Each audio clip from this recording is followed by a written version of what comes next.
बंटवारा। Mahesh state bank of India से सहायक महाप्रबंधक की नौकरी से सेवानिवृत्त हो गए हैं और उनकी पत्नी मनोरमा भी डिग्री कॉलेज से हिंदी प्रवक्ता से सेवानिवृत्त होकर देहरादून के बंसत विहार स्थित पॉश कॉलोनी में निवास करते हैं। रतूड़ी जी के 3 बेटे और 1 बेटी है। बेटी दूसरी नंबर की है। सभी बच्चों को अच्छी परवरिश के साथ पाला और शिक्षा दीक्षा दिलवाई। बच्चे भी पढ़ने में होशियार थे तो सबने आईआईटी से बीटेक एमटेक किया और मल्टीनेशनल कंपनी में अच्छे पैकेज पर जॉब करने लगे। बेटी ने भी एमसीए किया, वह भी बैंगलोर में जॉब कर रही है। दोनों बड़े बेटे, एक कनाडा और दूसरा फ्रांस में सेटल है, जबकि छोटा बेटा चेन्नई में रहता है। महेश ने सेवानिवृत्त के बाद सबसे छोटे बेटे की शादी की तो तब सारा परिवार इकट्ठा हुआ था। आजकल व्हाट्सएप वीडियो कॉलिंग से सबके चेहरे और मनोभाव देखकर दोनों पति पत्नी खुश हो जाते हैं। अब महेश और मनोरमा दादा दादी बन गए हैं, नाना नानी भी बन गए हैं। नाती पोतों का प्यार व्हाट्सएप स्टेटस पर मिल जाता है। बच्चे ग्रांड फादर डे और ग्रांड मदर डे का वीडियो शेयर कर देते हैं। मझला बेटा जो फ्रांस में रहता है, उसके बच्चों को तो उन्होंने बस फोटो और वीडियो कॉलिंग में ही देखा, गोद में लेना का प्यार उनको नसीब नहीं हुआ। बच्चों की उन्नति और उनकी खुशी के आगे उनके नाती पोतों का प्यार बौना साबित हो जाता। समय में बदलाव आता जाता है। अब महेश उम्र के पड़ाव में आने के कारण बीपी के मरीज और पत्नी मनोरमा भी शुगर की मरीज हो गई है। दोनों बस अपने हिसाब से खाना बनाते हैं, गोलियां ही सहारा है। बच्चे फोन करके हाल चाल पूछते रहते हैं, वहीं से सलाह दे देते हैं। माँ बाप के जन्मदिन पर और शादी के सालगिरह पर वहीं से केक बारी बारी ऑर्डर करवा देते हैं। मनोरमा लाख मना करती कि बेटा मैं मीठा खाती नहीं और तुम्हारे पापा भी कितना खाए, आप लोग बस फोन कर देते हो, यही बहुत बड़ा उपहार है हमारे लिए। बच्चों तुम खुश रहो सुखी रहो, इससे बढ़कर क्या चाहिए, उम्र का तकाजा है।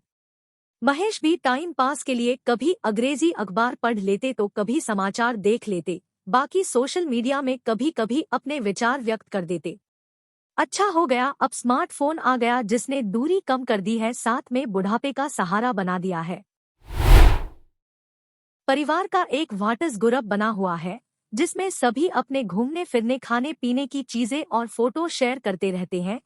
कभी कभी चैटिंग भी हो जाती है, लेकिन अक्सर ऐसा समय कम ही मिल पाता है। महानगरों और विदेशों में रहने व कार्यशैली अलग होने के कारण सबको एक समय मिल पाना भी संभव नहीं हो पाता है।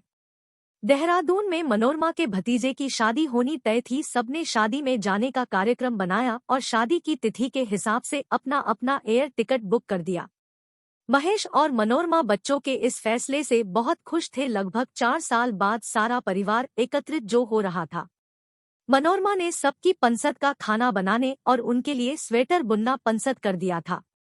नाती पोतियों को ढेर सारा प्यार देने और उनके साथ तुतलाने की इच्छा पूरी हो रही थी। इधर महेश ने भी सोच लिया कि अब उम्र ढलते सूरज की तरह हो रही है, ना जाने कब सूर्य अस्त हो जाए, इसलिए देहरादून की संपत्ति का बंटवारा अपने सामने कर दूं और वसीयत बच्चों के सामने लिखवा दूं।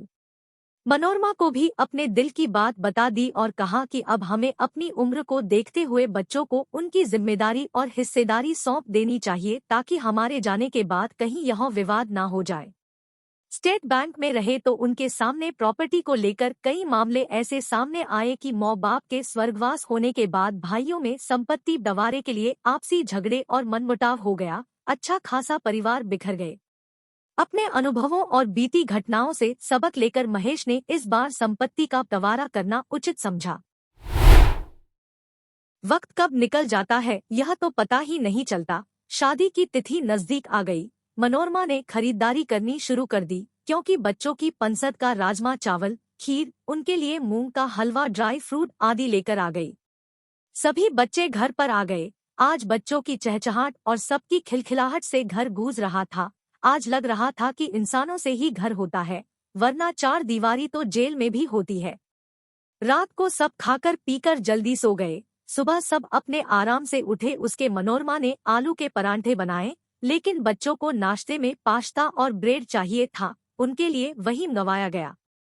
उसके बाद सब लोग शादी में शामिल होने के लिए निकल गए। 2 दिन शादी में निकल गए। महेश अपनी दिल की बात कहना चाहता था लेकिन अनुकूल समय नहीं मिल पा रहा था। आखिरकार शाम को सब बच्चे ड्राइंग रूम में एकत्रित हो गए। कुछ देर तक बात की, फिर सब फोन में व्यस्त हो गए।